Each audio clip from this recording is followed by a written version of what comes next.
Je vous invite ce matin à aller dans le livre du prophète Joël. Attention en feuilletant vos pages, il n'est pas très long, vous pourriez rapidement le passer. Il se situe, si vous n'avez pas l'habitude, 2 livres après celui de Daniel. Joël, chapitre 3, versets 9 et 10. Enfin, ça c'est pour les versions secondes, parce que le livre de Joël est parfois décomposé en chapitres pas tout à fait de la même façon en fonction de différentes versions. En tout cas, pour ceux qui ont une seconde, vous êtes au verset 9 et 10 du chapitre 3. Avant de faire la lecture, je voudrais replacer ce message dans la continuité du message de vision que je partageais avec vous il y a 15 jours. Rappelez-vous, je l'avais intitulé « Le temps de la conquête ». Il était basé sur le livre de Josué. Et nous avions parlé ensemble alors de l'esprit et de la manière du combat. Nous sommes engagés dans un combat, non pas pour verser le sang. D'ailleurs, le seul sang qui nous intéresse dans ce combat, c'est celui que notre chef a versé, Jésus-Christ. Nous ne combattons pas les hommes, nous ne combattons pas les religions, nous ne combattons pas les gouvernements, nous ne voulons pas conquérir des territoires. Nous venons vers les hommes avec un message de réconciliation de la part de Dieu. Soyez réconciliés avec Dieu par le sacrifice de Jésus-Christ. Mais c'est malgré tout un combat dans lequel nous sommes engagés. Un combat pour la libération, l'émancipation des hommes vis-à-vis de tout ce qui les tient en esclavage, c'est-à-dire le péché, l'injustice, la maladie, la servitude de la mort, la puissance de Satan. Et dans ce combat, mes frères et sœurs, il est clair que nous n'allons pas y monter la fleur au fusil. Et il nous faut des armes. Et c'est bien de cela dont nous allons parler ce matin, des armes pour le combat dans lequel Dieu nous envoie. Alors faisons la lecture.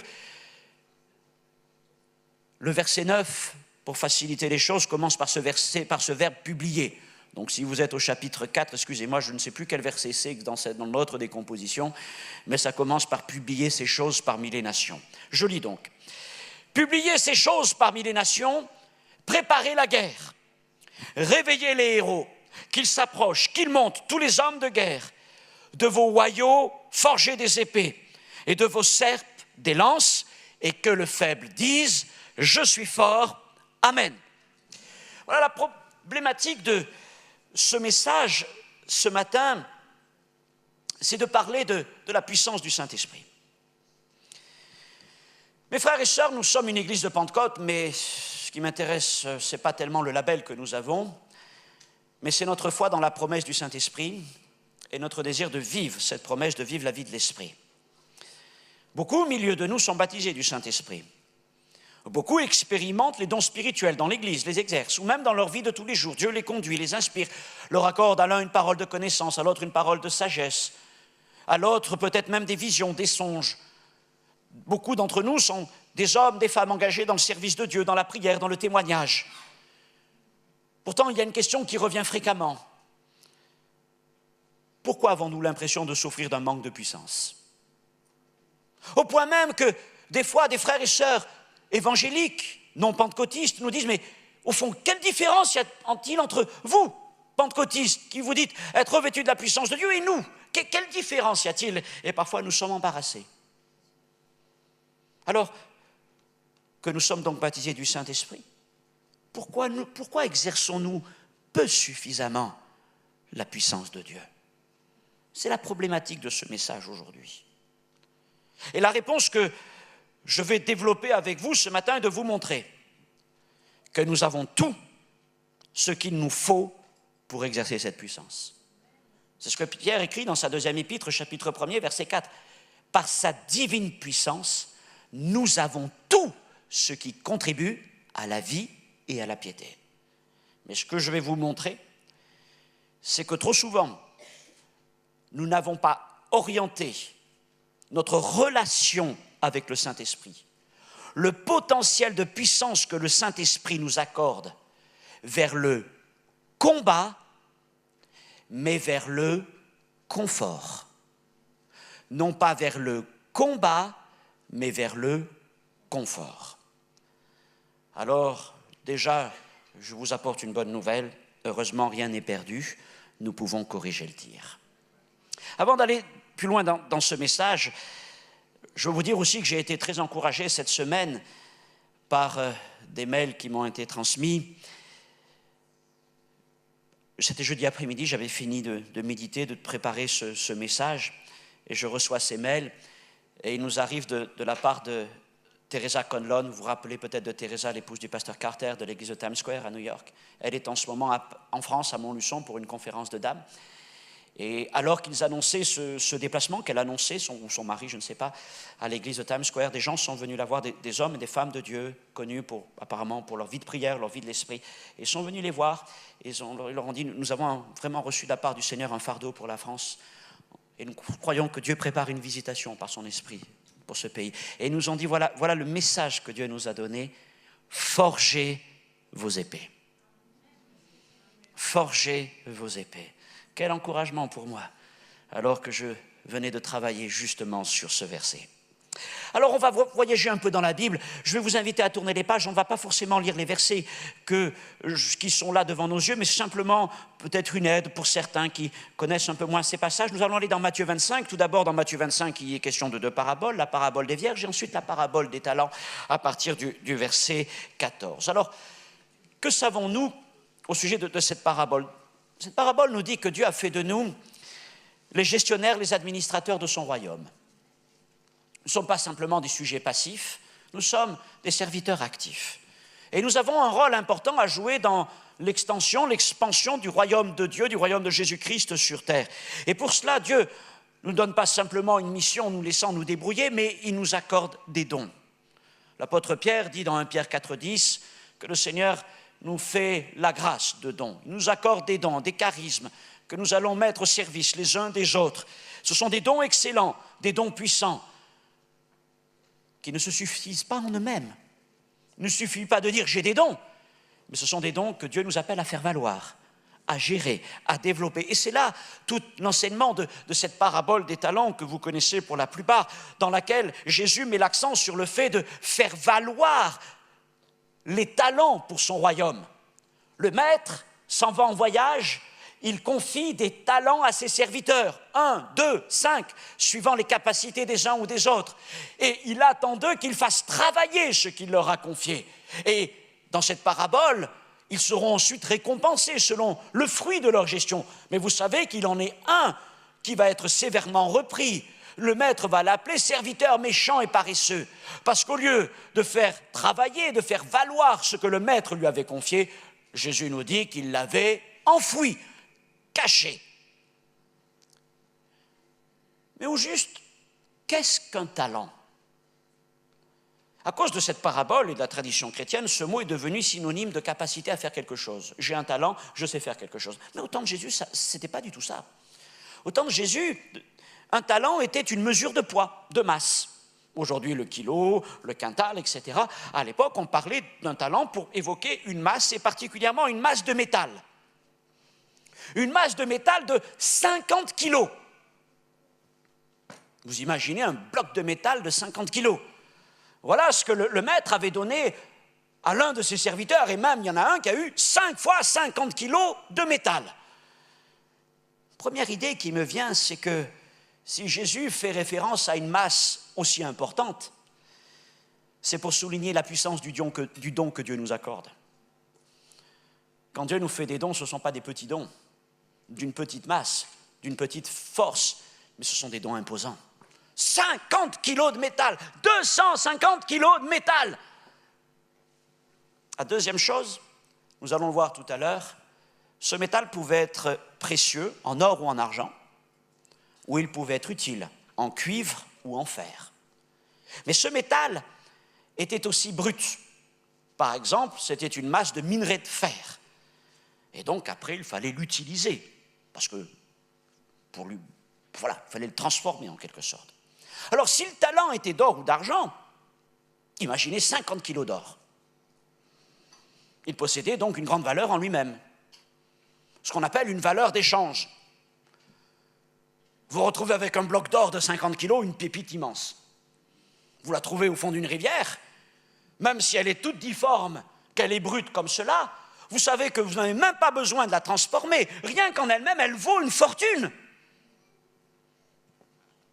Mais évidemment, pour faciliter les choses et pour contrôler les flux, on a toujours, depuis l'Antiquité, transformer cet or et cet argent. On les faisait fondre. Et puis ensuite, on frappait des pièces. Ou alors, on confectionnait des bijoux d'apparat. Ou alors, on les transformait en grandes lames pour servir de plaquage sur des meubles. Et ça, c'était le travail de l'orfèvre. Un travail minutieux, un travail délicat. Et les talents d'or et d'argent servaient à l'investissement. On pouvait financer des projets avec de l'or et de l'argent.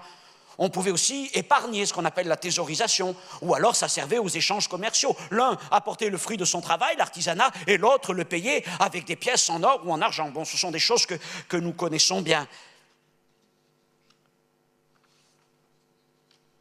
Le Seigneur nous a donné des dons d'une grande valeur. Dans la parabole de Matthieu, 25, chapitre 25, verset 18, il est précisé que le métal était d'argent. Pas des pièces d'argent, de l'argent, hein, l'argent métal. Donc, un des serviteurs a reçu 50 kilos de métal argenté et un autre en a reçu même 250 kilos. Je n'ai pas vu le cours de l'argent aujourd'hui, j'ai vu le cours de l'or. Un lingot d'1 kilo cette semaine, c'était 31 000 euros. Donc 50 kilos d'or, 1 500 000. 250 kilos, 5 talents, 7 500 000 euros. Non seulement quand le Seigneur parle de talents, il est en train de nous dire qu'il nous donne des dons puissants, une masse importante, mais il nous donne aussi des dons d'une grande valeur. Oui, tout don qui vient de Dieu est parfait et excellent. Dans le monde, certains ont des voies d'or. Certains ont des mains en or. Certains ont des capacités en or. Et tout ce qu'ils font, ils le transforment en or. Tout semble facile pour eux. Tout semble leur réussir sans effort. Tant mieux pour eux. Dans l'Église, certains pensent avoir eux aussi des talents d'or et d'argent. Ou plutôt, ils semblent considérer leur personne et leur capacité comme telles. Généralement, ils sont insupportables. Et ils ne s'intéressent qu'à leur propre intérêt. Heureusement que Pierre a écrit dans une de ses épîtres que même l'or doit être éprouvé par le feu. Maintenant, je vais vous dire ceci. Dieu n'a pas dit que Canaan serait un pays d'or et d'argent. On n'a point trouvé de mine d'or ni de mine d'argent en Israël. Et même Salomon, qui aimait l'or, devait faire venir cet or depuis la mystérieuse contrée d'Ophir, au-delà des mers. Par contre, et je vous invite à aller avec moi dans le livre du Deutéronome, au chapitre 8 et au verset 9, là, le Seigneur nous parle du pays de Canaan, et il nous dit ceci, Deutéronome, chapitre 8, verset 9, il nous dit, Canaan est un pays où tu mangeras du pain avec abondance, les richesses agricoles, et tu ne manqueras de rien. Mais il nous dit aussi ceci, c'est un pays dont les pierres sont du fer, et des montagnes desquelles tu tailleras les reins. Et les reins à cette époque-là, c'était soit du cuivre, soit de l'étain. Donc le Seigneur n'a pas dit que Canaan serait une terre d'or et d'argent, mais il a dit que ça serait un pays de fer et de cuivre. Alors je vais vous dire ceci. Les dons du Saint-Esprit, les dons de prédication de la parole, les ministères que Dieu nous confie, pour moi ne sont pas des dons d'or et d'argent. Attention, en disant cela, je ne méprise pas la valeur des dons, mais je dirais qu'ils sont des dons de fer et de cuivre. Ce sont des dons qui ne sont pas faits pour l'apparat, avec lesquels on ne peut pas accéder à des places particulières. Il n'y a pas longtemps encore, quelqu'un est venu me dire en disant « J'ai un don de prophète. Comment est-ce que vous pouvez me faire une place dans votre équipe de pasteurs ?» Je lui ai dit « Je pense qu'il a besoin d'être éprouvé par le feu. » Non, les dons ne sont pas une valeur d'échange pour obtenir une place dans l'Église. Mais ce que Dieu nous confie, ce sont des dons avec des valeurs d'usage.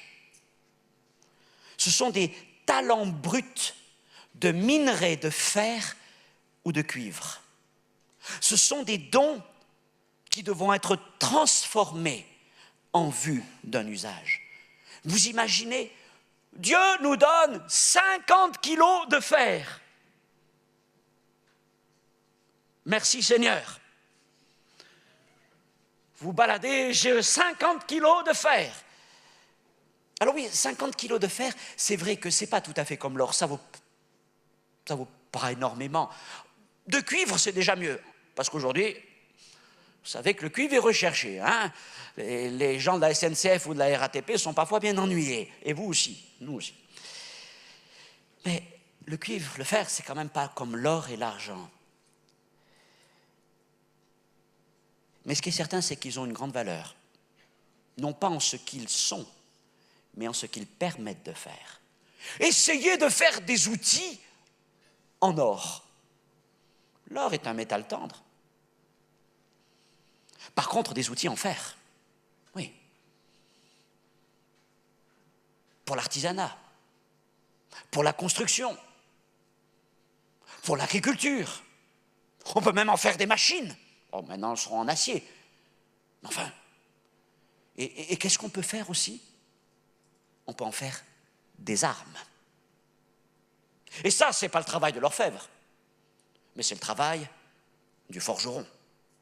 L'orfèvre travaille l'or et l'argent, mais le forgeron travaille le fer et le cuivre. Alors le Seigneur nous donne donc des talents de cuivre et de fer, excusez-moi, et je considère que nos dons sont de fer et de cuivre. Et il nous appartient de les transformer, parce que c'est un minerai brut que Dieu nous donne. Et comment allons-nous les transformer? En les apportant à la forge de Dieu. Pour que le minerai brut que Dieu nous donne soit placé dans la flamme intense de la forge pour être chauffé et même fondu. Afin qu'ensuite, le forgeron vienne avec son marteau pour former, transformer ce métal selon la forme qu'il doit avoir ensuite. Je voudrais que nous allions maintenant dans le premier livre de Samuel, au chapitre 13, verset 19. On va prendre le temps là de faire une lecture. Elle est très simple, hein, Samuel 13, verset 19. On ne trouvait point de forgerons dans tout le pays d'Israël, car les Philistins avaient dit « Empêchons les Hébreux de fabriquer des épées ou des lances ». Et chaque homme en Israël descendait chez les Philistins pour aiguiser son soc, son hoyau, sa hache et sa bêche. Et quand le tranchant des bêches, des hoyaux, des tridents, des haches était émoussé, et pour redresser les aiguillons. Tout au début du premier roi d'Israël, Saül, il était donc un temps où il ne se trouvait point de forgeron en Israël. Il y avait du fer, il y avait du cuivre dans le pays, mais il n'y avait personne pour les travailler. Et cette situation profitait aux ennemis d'Israël, les Philistins, qui, eux, n'avaient ni fer ni cuivre dans leur contrée, mais par contre, ils avaient un grand avantage sur les Hébreux qu'ils entretenaient soigneusement, ils maîtrisaient parfaitement les techniques de la forge. Et afin de maintenir Israël sous son contrôle, il faisait en sorte que ceux-ci n'acquièrent pas ces techniques. Au point même que pour l'entretien de leurs outils, lorsqu'ils étaient émoussés ou lorsqu'il fallait redresser les aiguillons, les paysans hébreux devaient descendre chez les Philistins pour faire le travail de réparation et d'entretien. Et ainsi les Philistins qui n'avaient ni fer ni cuivre, mais qui avaient des forgerons, contrôlaient ce qu'il advenait du fer et du cuivre que les Hébreux extrayaient de leurs collines. Les forgerons philistins fabriquaient et entretenaient pour eux des outils pour l'agriculture, travaillaient la terre d'Israël, et puis quand les moissons étaient là, ils allaient dans le pays pour récupérer les choses. Mais par contre, Il y a quelque chose que les forgerons philistins refusaient de forger. Pour Israël, c'était des armes. Israël dépendait à ce moment-là de ses ennemis pour transformer et entretenir son métal. Mais en plus, il ne disposait d'aucune arme en fer. Ils étaient un pays d'agriculteurs, mais certainement pas un pays de guerriers. Et nous lisons au verset 22, « Il arriva qu'au jour du combat, il ne se trouvait ni épée, ni lance entre les mains de tout le peuple qui était avec Saül et Jonathan. Il ne s'en trouvait qu'auprès de Saül et Jonathan, son fils. » Mes frères et sœurs, c'est vrai qu'aujourd'hui, il y en a beaucoup qui aspirent aux pluies d'or divines. Mais le royaume de Dieu est avant tout riche en fer et en cuivre spirituel. Et Dieu met à notre disposition du métal brut spirituel qui doit être ensuite transformé, forgé. Dieu merci, nous ne sommes pas comme au temps de Saül, nous ne sommes pas sans forgerons. Mais aujourd'hui, dans nos églises, nous bénéficions du ministère de nombreux enseignants, de formateurs, de gens qui peuvent aussi nous enseigner dans la vie de courant, dans la vie de tous les jours. Tant de domaines où Dieu a suscité des forgerons. Nous ne dépendons pas du monde pour cela, pour développer les talents que Dieu nous confie, le fer et le cuivre qu'il nous donne. Mais malgré tout, une question demeure. Où sont les armes ? Où sont les armes ? Dieu nous fait des dons. Une masse de métal brut à valeur d'usage, de fer ou de cuivre. Mais qu'en faisons-nous ? Quelle forme donnons-nous à ce métal, à ces dons ? Et je vais vous dire, je crains qu'à cause de l'affaiblissement de la foi, nous ne forgions aujourd'hui que des outils. Nous sommes un peu comme dans la situation d'Israël au début du règne de Saül. Le fer que Dieu nous donne n'a pas été transformé en épée ou en lance ou en pointe de flèche ou en casque ou en bouclier ou en cuirasse, mais il a été transformé en outil, en hoyau, en serpe, en fourche, en tout ce que vous voulez. Pourquoi est-ce que je dis cela ? Eh bien, on le voit bien dans les thèmes dominants de nombreux enseignants contemporains qui ont pignon sur tous les sites internet ou dans toutes les églises ou dans les livres. Qu'est-ce qu'on recherche aujourd'hui ? Qu'est-ce qui est la dominante dans les enseignements ? Le bien-être des chrétiens, le développement personnel, la prospérité matérielle, familiale, le confort. On veut des messages très pratiques, très encourageants, des messages motivants, des messages qui nous parlent de succès, de réussite. Je le disais, on veut qu'on nous parle de choses agréables, parlez-nous de confort. Dieu nous a donné du minerai brut de dons. Et nous avons pris l'habitude de les transformer en outils pour notre confort. Au point que la plupart des chrétiens n'ont que des outils entre leurs mains. Et que beaucoup de prédicateurs ne savent que forger des outils. Et dans des églises et des mouvements entiers, on ne parle que d'outils.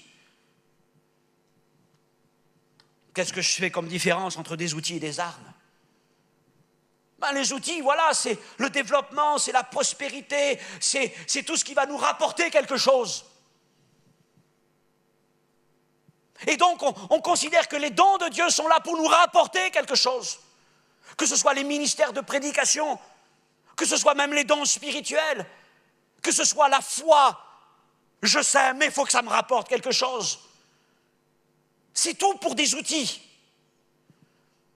Et je ne dis pas que Dieu est contre le fait que nous tirions de ce qu'il nous donne, de ce fer qu'il nous donne des outils. Le Seigneur, nous l'avons lu dans Deutéronome 8, verset 9, dit que Canaan est une terre de bénédiction.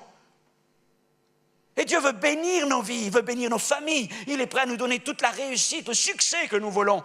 Mais la question que je vous pose, avec 50 kilos au minimum de fer spirituel, pourquoi ne forgeons-nous que des outils ? Ne pouvons-nous pas tirer de cette grosse masse de métal des épées, des lances, des casques ? Mais nous sommes tellement concentrés sur ce qui va nous rapporter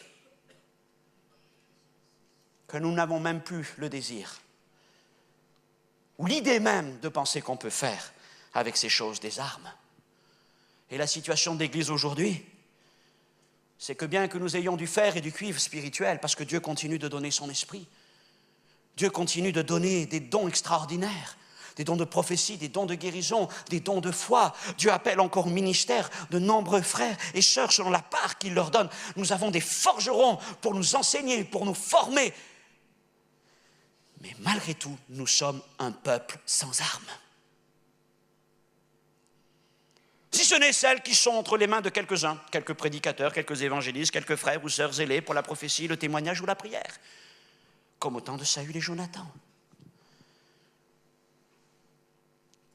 Mais voici l'heure du dernier combat. Et il nous faut le préparer. Mais où sont nos lances? Où sont nos épées? Nous n'avons dans les mains que des serpes, que des hoyaux, que des bêches, que des fourches. Comment les héros monteront-ils au combat? Comment monteront-ils s'ils n'ont point d'armes entre les mains? Alors nous disons, Seigneur, il nous faut des armes. Il y a une mission devant nous. Il nous faut des armes. Donne-nous, Seigneur, des dons de puissance. Donne-nous des dons de guérison. Donne-nous, Seigneur, une inspiration prophétique. Donne-nous, Seigneur, de l'audace, la foi, le Saint-Esprit, toute la puissance du Saint-Esprit. Et vous savez ce que le Seigneur nous répond? Je vous ai donné ces choses. Ah bon, Seigneur, où? Elles sont là entre tes mains. Comment ça, entre tes mains? Mais Seigneur, entre mes mains, il n'y a que des outils. Et Dieu nous dit ceci. Il y a des outils parce que tu as voulu qu'il y ait des outils. Mais à la base, je t'ai donné du fer brut. Et avec ce fer, nous aurions pu modeler ensemble des épées, des lances.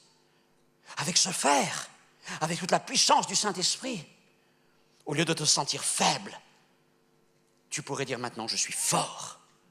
Mais tu n'as pas choisi le combat, tu as choisi le confort. Mes frères et sœurs, c'est peut-être là aussi qu'il y a cette fameuse lettre à l'église de Laodicée. Et c'est bien le syndrome de notre siècle aujourd'hui, le matérialisme, le consumérisme, le toujours plus. Et l'Église s'enfonce dans cela, la réussite, etc., etc., la course après l'argent, la course après toutes ces choses, le confort, le confort, le confort. Et au bout du compte, nous sommes faibles. Et c'est comme ça que nous en arrivons à ce paradoxe. Où nous disons, mais Seigneur, nous sommes baptisés du Saint-Esprit, nous parlons en langue, nous devrions être revêtus de puissance, nous prophétisons, nous servons. Mais nous nous sentons faibles. Parce que nous n'avons entre nos mains que des instruments pour la culture, des outils. Des instruments qui sont formés pour des temps de paix, de prospérité, de tranquillité. Mais pas pour monter au combat. Et nous avons oublié trop vite, mes frères et sœurs, que nous sommes engagés dans un combat contre un ennemi destructeur. Et lui, il rit. Mais alors, il rit de ce que nous transformions le métal que Dieu nous donne en outil pour notre confort. Parce qu'il sait que ce métal aurait pu devenir des lances, des épées. Mais alors, des tridents, des fourches, des bêches, même si vous voulez, si vous avez besoin qu'on vous donne un coup de main parce qu'ils sont un peu émoussés, ou pour redresser les aiguillons, vous pouvez aller voir. Les forges du monde sont prêts à vous aider dans ce sens. Et Satan rit. Mais nous sommes dans un temps de guerre et nous avons besoin d'armes pour combattre. Alors je voudrais que nous retournions une dernière fois dans le livre de Joël au chapitre 3, versets 9 et 10. Joël chapitre 3, versets 9 et 10. Maintenant, écoutez ceci. Je résume un peu tout ce que nous avons dit. À la base, Dieu nous accorde des dons, des talents qui sont des masses de métal spirituel. Un talent de minerai de fer pur, par exemple. Mais ce n'est pas tout. Dieu aussi a bâti pour nous une forge. Il a donné le feu et il donne le marteau. Je vais revenir sur ça. La question maintenant, nous la rappelons, c'est que forgerons-nous avec le fer brut qu'il nous donne? Et nous constatons que trop souvent, nous choisissons de forger l'un une bêche, l'autre une serpe. Cependant, avec le même métal, le même don, avec la même forge, dans le même feu, avec le même marteau, nous aurions pu forger une épée ou une lance. Si nous prenons conscience de cela, si nous prenons conscience des temps dans lesquels nous vivons, alors nous voulons certainement remédier à la chose parce que nous ne pouvons pas monter au combat avec nos fourches. Et nous entendons l'appel du prophète et nous disons, Seigneur, mais il faut faire de nous outils des armes. Et justement, Joël écrit, forgez des épées de vos hoyaux et de vos serpes des lances.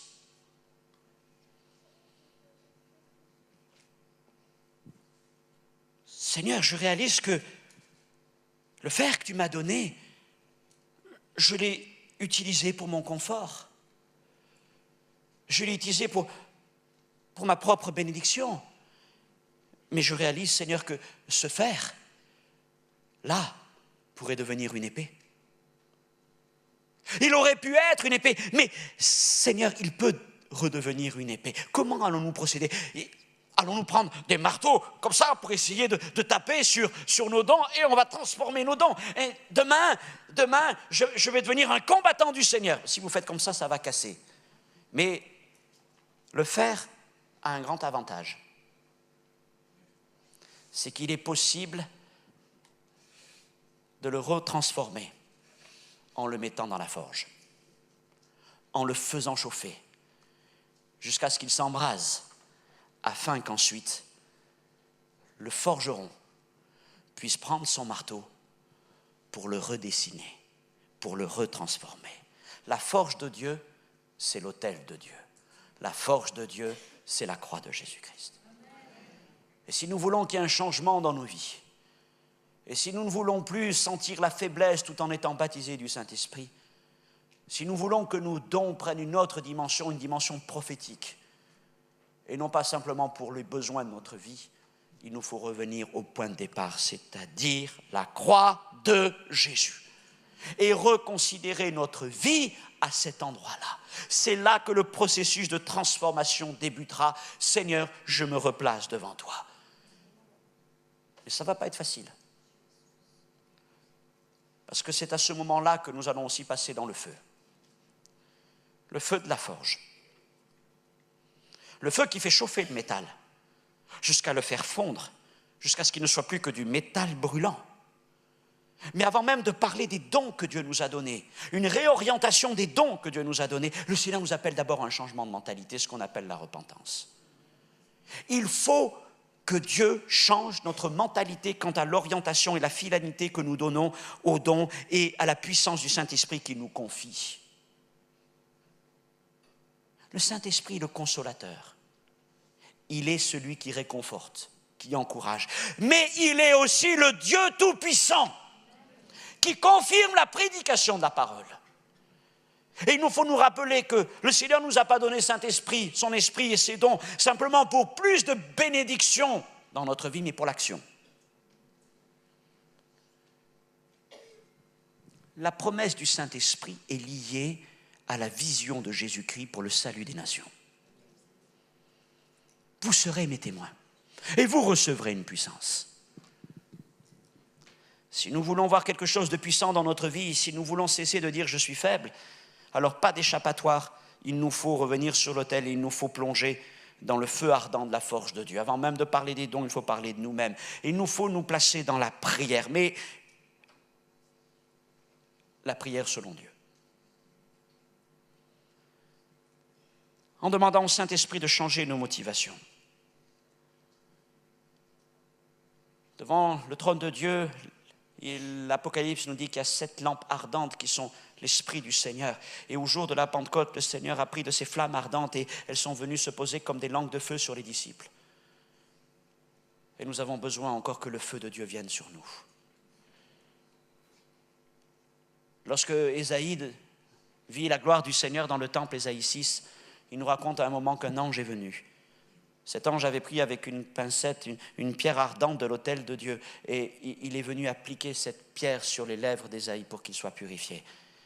Nous avons besoin d'être touchés par les braises de l'autel de Dieu. Mais encore plus, nous avons besoin de nous laisser embraser jusqu'à l'incandescence. Je vais aller loin jusqu'à devenir une masse en fusion. Jusqu'à ce que nos façons de concevoir nos vies, notre engagement pour Dieu, l'utilité, la finalité des dons, les promesses de Dieu pour nos vies soient en fusion, liquéfiées. Mais n'est-il pas écrit dans les psaumes comme dans les Hébreux que le Seigneur fait de ses serviteurs des flammes de feu? Jean-Baptiste n'a-t-il pas dit que Jésus nous baptiserait d'Esprit Saint et de feu? Alors je ne parle pas d'une autre expérience.